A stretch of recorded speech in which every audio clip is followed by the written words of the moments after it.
At this point, the people moved to the land of Shinar and started creating buildings out of brick and tar. They even formed a tower as they tried to reach heaven.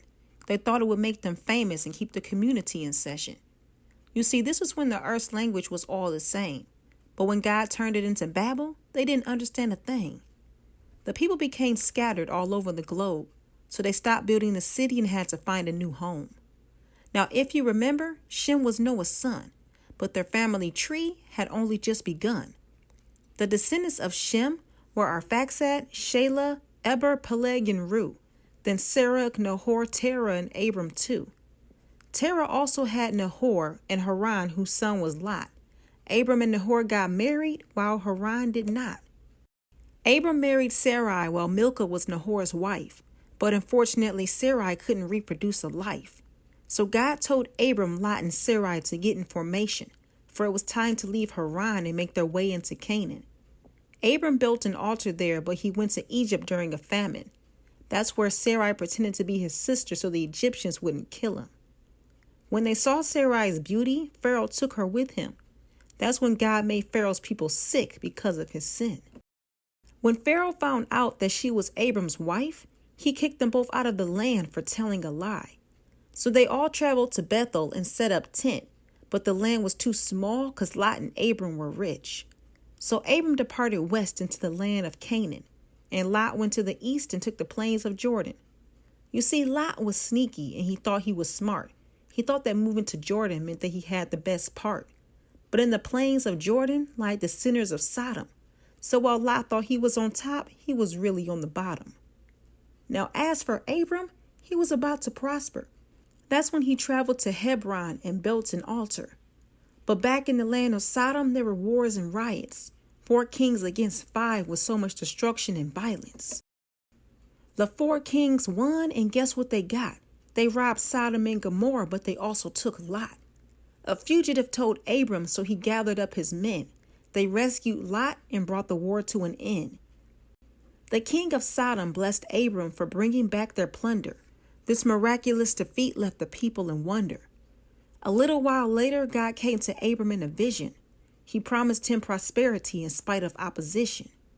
Then God asked him for a heifer, a goat, and a ram, and had Abram split them down the middle with his own 2 hands. God also asked for a dove and a pigeon too, but he kept the birds intact just as God told him to do. When the skies became dark, God gave Abram a sign. He moved a fire pot and a torch between the carcass's spine. So God made a covenant to give Abram the land, for him, his children, and even his great-great-grands. Now, if you remember, Abram's wife Sarai was barren, so you can probably guess what was about to happen. She gave Hagar to her husband as a second wife, but when Hagar got pregnant, she didn't seem so nice. She looked down on Sarai day after day. Then Sarai became abusive and Hagar ran away. But God told her to go back because she must prevail. And when her son was born, they named him Ishmael. When Abram was 99, God showed up again. He changed his name from Abram into Abraham. Then God made a covenant for Abraham to uphold, like circumcising every male after 8 days old. Now, as for Sarai, her life would never be the same, for God gave her a son and made Sarah her new name. But how could Abraham have a son? He was 99. The concept made him laugh because of his carnal mind.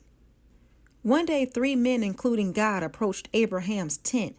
He gave them bread and a calf to make sure they were content. Then they inquired about Sarah, who was listening at the tent. When she heard them speak of a child, she wasn't convinced. So Sarah laughed at the thought of bearing a child. But when God questioned her laughter out of fear, she denied it. As they departed, they contemplated wiping Sodom out clean. But when Abraham heard it, he knew he had to intervene. So he begged and pleaded for God to spare the people's life. And after long negotiating, they reached a compromise. If he found 10 righteous people, God would spare the city. But anything less, and God would have no pity. So God's angels went to Sodom. But in case you forgot, in the land of Sodom lived Abraham's nephew Lot.